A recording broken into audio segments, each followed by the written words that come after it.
आदाब मेरे प्यारे दोस्तों, मैं हूँ आपकी प्यारी निशा। एक दिन आस्था के पापा ने आस्था को एक और मीटिंग के बारे में बताया और उसे मिलने के लिए राजी किया। आस्था को जहाँ मिलने जाना था ये आस्था की फेवरेट जगहों में से एक थी। उसे ज़्यादातर अपने दोस्तों या फिर अकेले में क्वालिटी टाइम के लिए आउटडोर खुले में जाना पसंद हुआ करता था।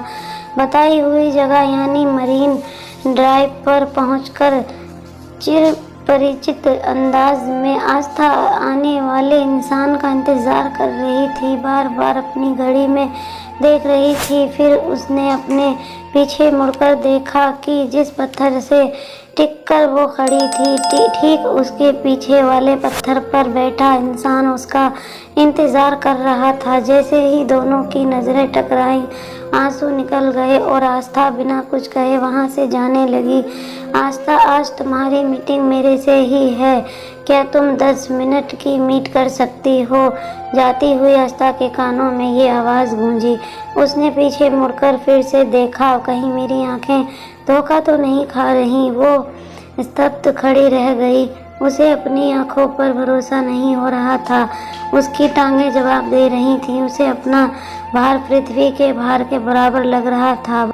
बस उसके मुंह से एक ही आवाज़ निकली, कैलाश तुम। अब कैलाश चलकर उसके पास आ चुका था। उसे अपनी बाहों में भर तो लेना चाह रहा था, लेकिन अभी वो ना तो उसकी पत्नी थी और ना मासूका। उसने आगे की हुई अपनी बाहें वापस पीछे कर ली और आस्था को वापस उसी जगह बैठने को कहा। कुछ पल सोचने के बाद आस्था मान गई और 10 मिनट की बातचीत के लिए राजी हो गई। जब से तुमसे दूरी बनी है मेरी ज़िंदगी ही बदल गई है।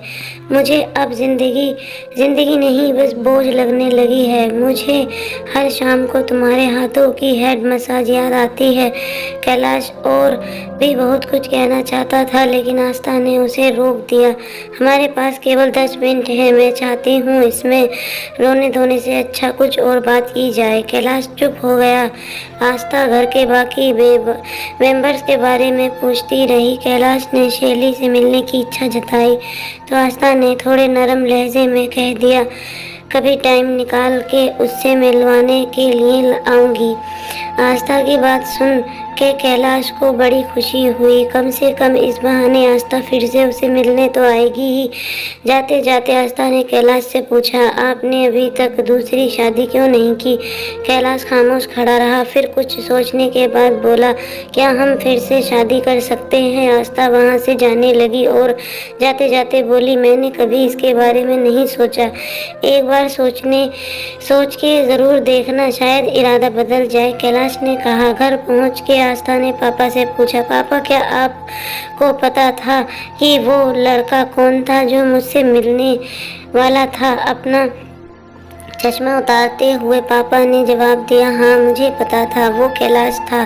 पापा जब आपको सब कुछ पता था फिर भी मुझे नहीं बताए उनके साथ मिलने क्यों भेजा? पापा की आंखों में आंसू थे। उन्होंने कहा, इस उम्र में नहीं चाहता कि मेरी बेटी फिर से नई शुरुआत करे। जो गलतियाँ हो गई उन्हें फिर से दोहराए। बच्चे हमारे समय में डाइवोर्स जैसे शब्द ही नहीं हुए थे। गलतियाँ होती थीं, लेकिन लड़ाई झगड़कर शाम को वापस अपने हमसफ़र के पास ही आना था।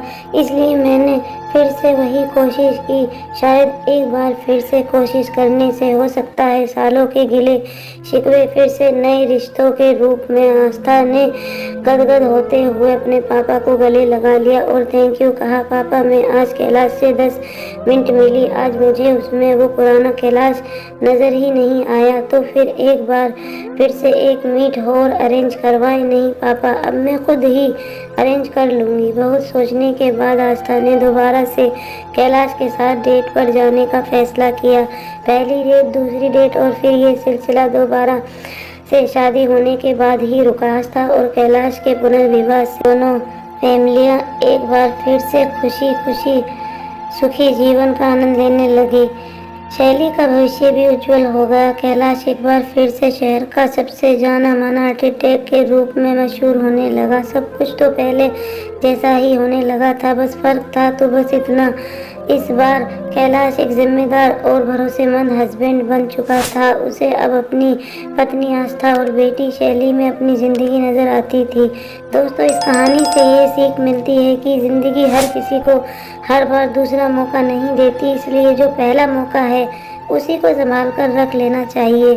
दोस्तों, ज़िंदगी बहुत खूबसूरत है अगर इसे समझने का मौका दिया जाए। प्यारे दोस्तों, थोड़ी भी स्टोरी अच्छी लगी हो तो प्लीज़ लाइक शेयर कमेंट ज़रूर से करें। Thanks for watching. अल्लाह हाफिज़।